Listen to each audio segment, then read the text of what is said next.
Pada video kali ini saya akan menampilkan video koneksi antar materi modul 2.1 pembelajaran berdiferensiasi.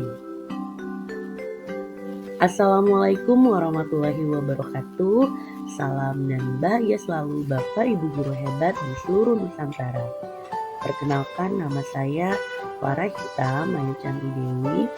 Saya adalah CGP dari Angkatan 9 Kabupaten Mesuji. Saya berasal dari SMP Negeri 1 Mesuji. Apa itu pembelajaran berdiferensiasi? Pembelajaran berdiferensiasi adalah usaha guru dalam menyelesaikan proses pembelajaran di kelas untuk memenuhi kebutuhan belajar individu murid. Artinya, pembelajaran berdiferensiasi adalah pembelajaran untuk mendukung semua murid di kelas kita. Maksudnya apa ya? Setiap anak adalah pribadi yang unik. Mereka memiliki kelebihan dan kekurangannya masing-masing. Begitu juga dengan minat, gaya belajar, kebiasaan, pola pikir, dan kemampuan literasi setiap anak pasti berbeda-beda kan?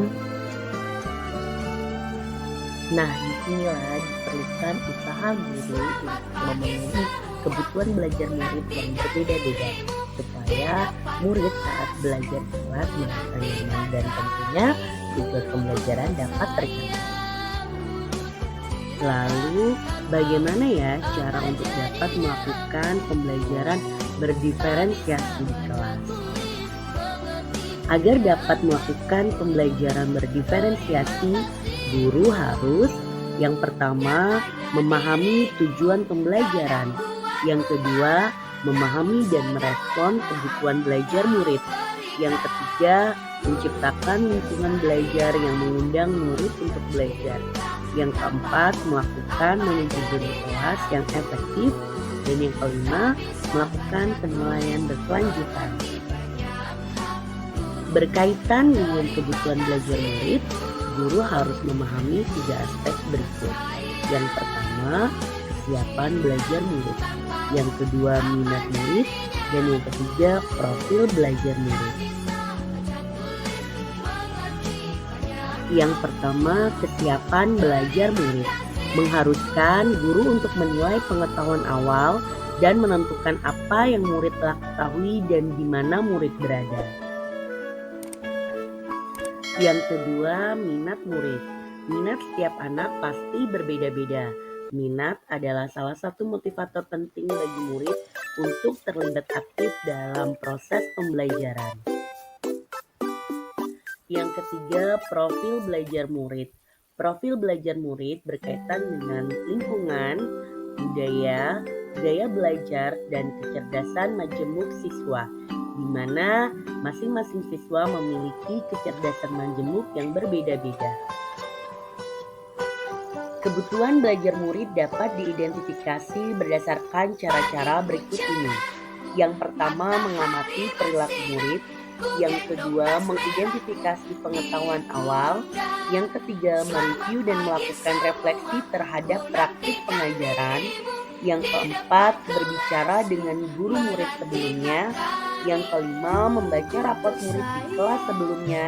Dan yang keenam, menggunakan berbagai penilaian formatif dan diagnostik. Strategi untuk mendiferensiasi pembelajaran ada 3. Yang pertama, diferensiasi konten. Yang kedua, diferensiasi proses. Dan yang ketiga, diferensiasi produk. Guru dapat memilih salah satu atau mengkombinasi ketiganya. Yang pertama, diferensiasi konten.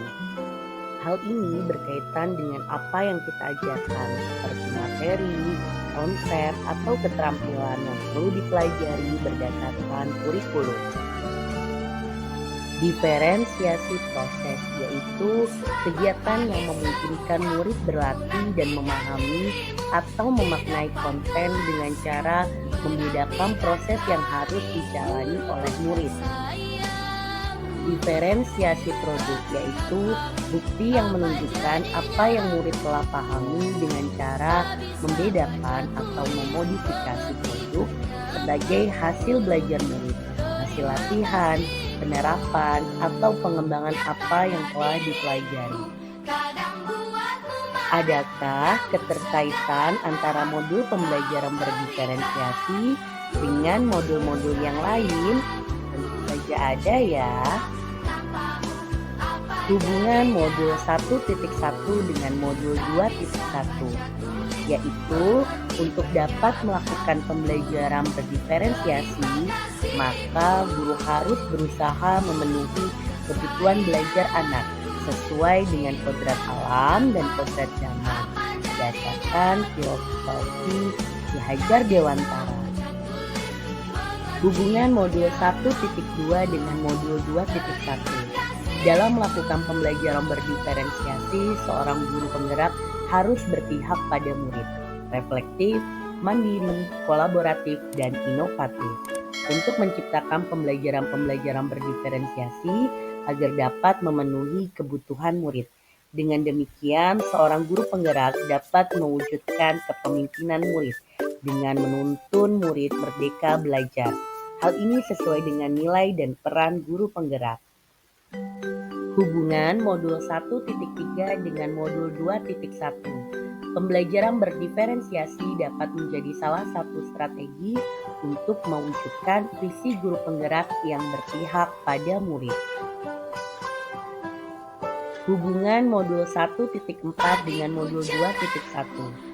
Dalam pelaksanaan pembelajaran berdiferensiasi antara guru dan murid harus ada kesepakatan kelas terlebih dahulu agar proses pembelajaran dapat berjalan dengan baik sesuai dengan nilai-nilai budaya positif.